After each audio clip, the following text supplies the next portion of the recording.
সম্মানিত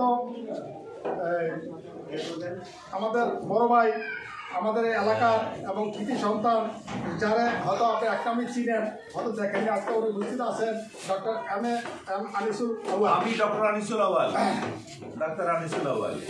এই যে শীত যাইতে আছে, অনেক লোকই আছে আমাদের দেশে কোটি কোটি টাকার মালিক, অনেকেরই কিন্তু আপনারা দেখেন নাই। একমাত্র আমার এই বড় ভাই, যার জনগণের যার মায়া আছে, যার দয়া আছে, যার গরিবের প্রতি যাদের অনেক কিছু আশা আকাঙ্ক্ষা আছে, উনি আজকে আপনাদের মাঝে উপস্থিত আছেন।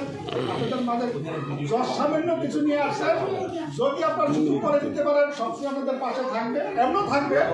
এই অনুষ্ঠানে অন্যান্য মানুষের মধ্যে বক্তব্য দিতে সরকারি কর্মকর্তা যারা আছেন,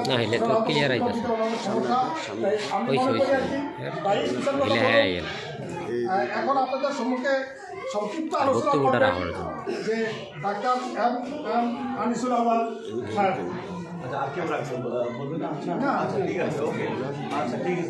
আসসালামু আলাইকুম, আপনারা সবাই কেমন আছেন? আচ্ছা, যিনি উপস্থাপনা করলেন উনি এবং এখানে যারা বসা, আমি সবাইকে সালাম জানাচ্ছি। এবং বিশেষ করে যারা টিচার এখানে আছেন, হ্যাঁ সম্মানিত, কারণ আমরাও তো ছোটোবেলার টিচারদের হাতেই পড়াশোনা করছি, তাই না? এখন বড় হয়েছি আর টিচাররা আমাদের কাছে ছোটো হয়ে গেছে।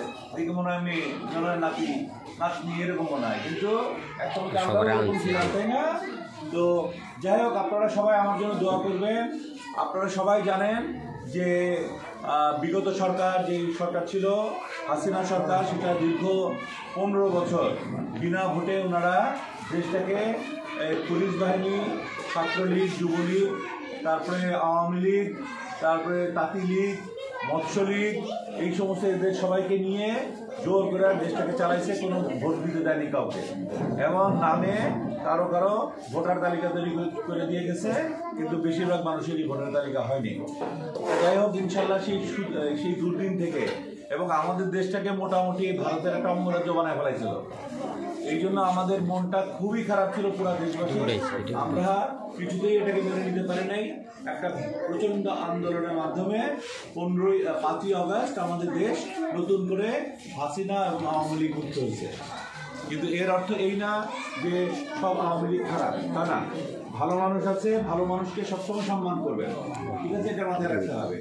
তা আমি আপনাদের এখানে আজকে আসার মূল কারণ হলো, এইবার যে নির্বাচন হবে, আশা করি এই বছরে নির্বাচন হবে, আশা করি।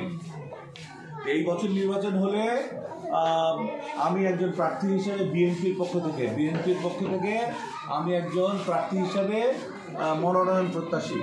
আশা করি আশা করি বিএনপি আমাকে নমিনেশন দেবে, এবং যদি আমি নমিনেশন পাই আল্লাহর রহমতে, আমি সবসময় আপনাদের সাথে থাকব। কারণ আল্লাহ আমাকে অনেক কিছু দিছে, যত সামান্যই দিছে, আমি মনে করি অনেক কিছু দিছে। হায়াত দিছে, এটা অনেক কিছু দিছে।